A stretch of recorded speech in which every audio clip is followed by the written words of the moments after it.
नमस्कार, बुलेटिन में आपका स्वागत है। मैं हूं आपके साथ लक्ष्मी। बुलेटिन की शुरुआत करेंगे रुक कर लेते हैं खबरों की। दिल्ली में पीएम नरेंद्र मोदी ने नीति आयोग की 7वीं शासी परिषद की बैठक की अध्यक्षता की। राष्ट्रपति भवन संस्कृति केंद्र में आयोजित की गई इस बैठक में केंद्र और राज्यों और केंद्र शासित प्रदेशों के बीच सहयोग का नया योग शुरू करने पर चर्चा हुई।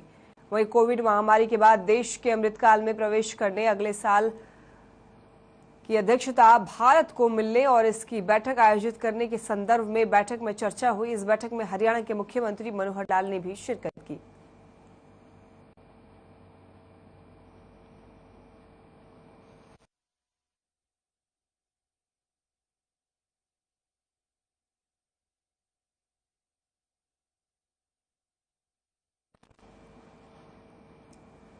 आज से हरियाणा विधानसभा का मानसून सत्र शुरू हो रहा है, जो कि 3 दिनों तक चलेगा। इस बार विधानसभा में सबसे ज्यादा जो खास रहने वाला है वो ई विधानसभा। हरियाणा विधानसभा को पेपरलेस करने की घड़ी नजदीक आ गई है। नेशनल ई विधानसभा एप्लीकेशन हरियाणा के डेटा के साथ अपडेट कर दी गई है। विधानसभा अध्यक्ष ज्ञानचंद गुप्ता ने 17 महीने 12 दिन मेहनत कर नेवा परियोजनाओं को सिरे चढ़ाया है। इसका उद्घाटन भी सोमवार को सत्र से ठीक पहले सुबह 11 बजे होगा और ये विधानसभा का उद्घाटन मुख्यमंत्री मनोहर लाल करेंगे।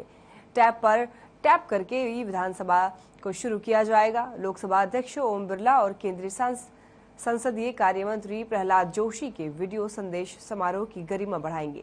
विधानसभा अध्यक्ष ने सभी मंत्रियों, विधायकों और अफसरों को निमंत्रण भेजा है। कोविड प्रोटोकॉल के चलते परियोजना के प्रभावित होने की आशंका बन गई। गुप्ता ने संबंधित अधिकारियों के साथ लगातार बैठकें कर विकट परिस्थितियों में रास्ता निकालने की हिदायतें दी।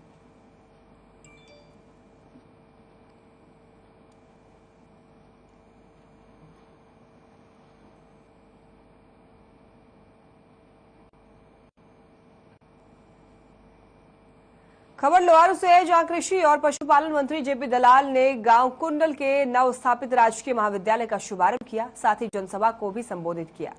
इस दौरान कृषि मंत्री जेपी दलाल ने आजादी के अमृत महोत्सव की श्रृंखला में गांव कुंडल में हर घर तिरंगा अभियान के लिए तिरंगा यात्रा निकाली।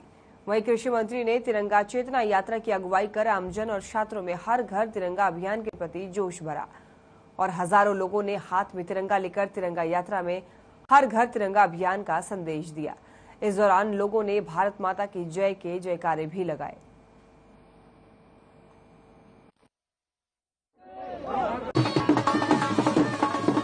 भारतवासी बड़े सौभाग्यशाली हैं कि आज़ादी का जो अमृतकाल चल रहा है 75 से लेकर 100वां साल, जिसमें सारा भारतवर्ष तेज गति से आगे बढ़ रहा है।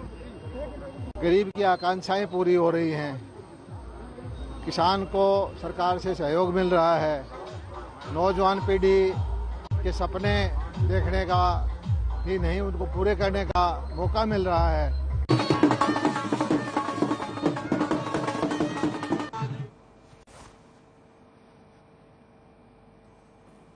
झज्जर पहुंचे बीजेपी के प्रदेश अध्यक्ष ओपी धनखड़ ने कहा है कि आजादी के अमृत महोत्सव में पीएम मोदी के आह्वान पर देश में 13 से 15 अगस्त तक हर घर तिरंगा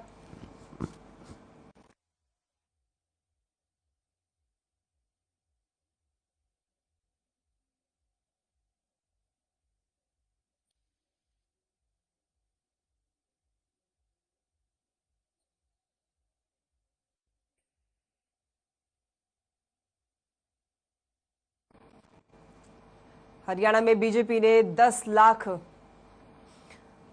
राष्ट्रीय ध्वज फहराने का निर्णय लिया है।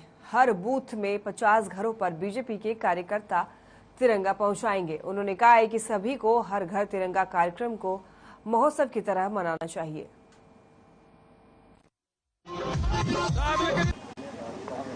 आज़ादी के अमृत महोत्सव के साल में भारत के प्रधानमंत्री जी के आह्वान, श्री नरेंद्र मोदी जी के आह्वान पर हर घर पर तिरंगा फहराने का जो बड़ा अभियान लिया है, भारतीय जनता पार्टी ने हर बूथ पर 50 घरों में 50 परिवारों में ध्वज पहुंचाने की दायित्व अपने पर लिया है।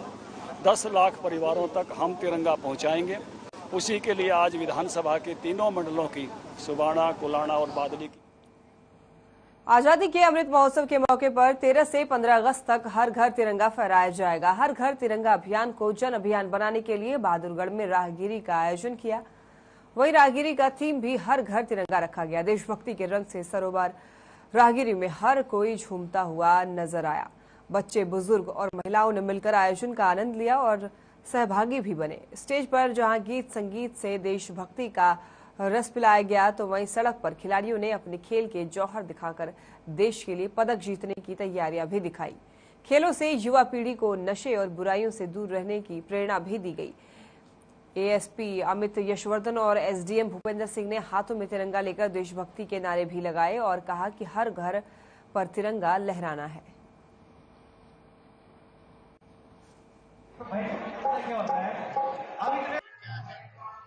राहगिरी के संबंध में मैं ये कहना चाहूंगा कि एक बहुत ही अच्छा हरियाणा सरकार का इनिशिएटिव है, जिसमें सांस्कृतिक और खेल कूद के कार्यक्रमों का आयोजन किया जाता है। और इसके पीछे जो माइंडसेट है गवर्नमेंट का, वो ये है कि हमारे समाज में ब्रदरहुड या भाईचारा बढ़े। तनाव से जो ग्रस्त है हमारे जो युवा पीढ़ी हो गए या जो दैनिक कार्यशैली में जो लोग तनाव में ग्रस्त हैं, वो उसे निवारण पा सके। कोविड के एक गैप के बाद तकरीबन 2 साल के बाद राहगिरी का इवेंट बहादुरगढ़ शहर में आज 7 अगस्त 2022 को हम मना रहे हैं यहाँ पे। और ये राहगिरी का इवेंट हमारे को आदरणीय मुख्यमंत्री जी, प्रधानमंत्री जी और हमारे जिले के उपायुक्त कैप्टन शक्ति सिंह सर से जो प्रेरणा मिली है और जो सहयोग मिला है, उसी के साथ यमुनानगर में अमृत महोत्सव के दौरान 13 से 15 अगस्त तक हर घर में तिरंगा लहराने को लेकर कार्यक्रमों का आयोजन किया जा रहा है। बीजेपी कार्यालय में कार्यकर्ताओं की एक बैठक हुई, जिसमें शिक्षा मंत्री कंवरपाल गुर्जर, सांसद रतन लाल कटारिया ने शिरकत की। इस मौके पर शिक्षा मंत्री और सांसद ने कार्यकर्ताओं को हर घर में तिरंगा लहराने का आह्वान किया। मीडिया से बातचीत करते हुए भी उन्होंने कहा है कि हर घर घर तिरंगा के लिए जहां विभिन्न संस्थाएं आगे आ रही हैं, तो वहीं प्रत्येक व्यक्ति में इस उत्सव को लेकर भारी उत्साह है। साथ ही कहा है कि भारत दुनिया में शक्तिशाली बने, नंबर 1 बने। इसको लेकर प्रधानमंत्री नरेंद्र मोदी के घर घर झंडा लहराने के आह्वान को लेकर कार्यक्रमों का आयोजन किया जा रहा है।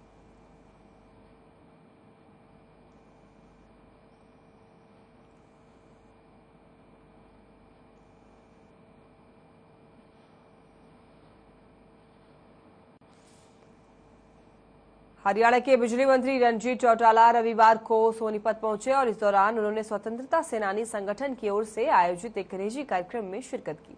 इस दौरान उन्होंने प्रदेश के पूर्व मुख्यमंत्री भूपेंद्र सिंह हुड्डा पर जमकर निशाना साधा। रणजीत सिंह चौटाला ने कहा है कि हुड्डा हरियाणा में 300 यूनिट फ्री बिजली देने की बात कर रहे हैं। जब वो 10 साल तक मुख्यमंत्री रहे, तब उन्होंने ये निर्णय क्यों नहीं लिया। रणजीत चौटाला ने कहा है कि ये सब जनता को गुमराह करने की राजनीति है। कांग्रेस पर निशाना साधते हुए रणजीत चौटाला ने कहा है कि कांग्रेस अब खात्मे की ओर है और प्रधानमंत्री नरेंद्र मोदी की शक्तिशाली नेतृत्व में देश आगे बढ़ रहा है। हरियाणा के मुख्यमंत्री मनोहर लाल की जनहित की नीतियां लोगों को पसंद आ रही हैं। मुख्यमंत्री मनोहर लाल के नेतृत्व में हरियाणा की खेल नीति की वजह से ही देश में सबसे अधिक पदक हरियाणा के खिलाड़ी लेकर आ रहे हैं।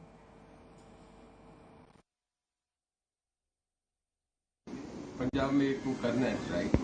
पंजाब में भी हालत बहुत खराब थी बिजली की, कि बिजली 3 घंटों दी थी। पंजाब में ये हालात भी थे कि दोपहर का ऑफिस टाइम भी उन्होंने जो सुबह 8 से 2 बजे तक होता है, उसे कट करके 12 बजे तक रख दिया था। इंडस्ट्री टोटल बंद थी। थर्मल उनकी प्रोडक्शन जो थी 30% पे आई, हमारी 100% जाती थी। फाइनेंशियली इम्प्लीकेशन क्या है, इसका बड़ा महत्व होता है। आप सबको कोई ऐसी दुकान नहीं हो सकती जो 12 महीने फ्री में दे, उसके बाद अगले साल भी देने लगे। दुकान बंद हो जाएगी, ग्राहक बंद हो जाएगा। ये बातें नहीं चलने के। हुड्डा साहब पे तो पहले 10 साल से था, उनको ये उन्हें दिमाग में नहीं आई ये बातें। जनता ये थी। इंद्री के गांव रिंडल और बुढ़नपुर खालसा गांव में आम आदमी पार्टी की ओर से सदस्यता ग्रहण समारोह का आयोजन किया गया।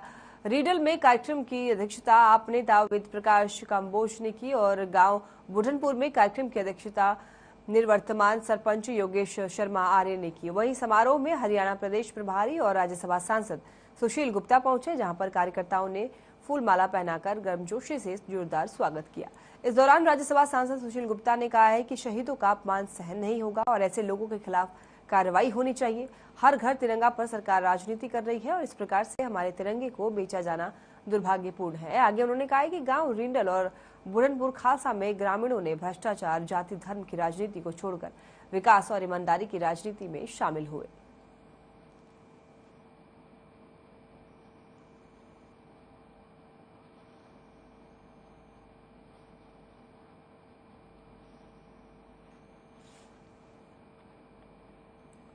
बल्लभगढ़ में परिवहन मंत्री मूलचंद शर्मा ने सेक्टर 2 में हर घर तिरंगा अभियान को लेकर लोगों को तिरंगा यात्रा के साथ जागरूक किया।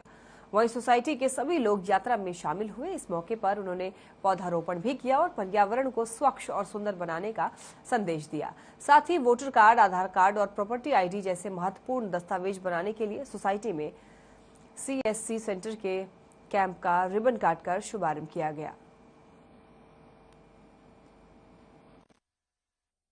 आज हमने सोसाइटी में तिरंगा यात्रा की शुरुआत की। हर घर पर झंडा हो, हर घर पर तिरंगा हो, ग्राम हो, खेत में हो, और देश की आज़ादी के 75वें अमृत महोत्सव की शुरुआत की है देश के प्रधानमंत्री जी ने और हरियाणा प्रदेश के मुख्यमंत्री जी ने। पूरा संगठन, सरकार, सभी लोग हर घर पर तिरंगा फहराएंगे और लगवाने का काम करेंगे। या रुकते एक छोटे से ब्रेक के लिए फौरन हाजिर होंगे।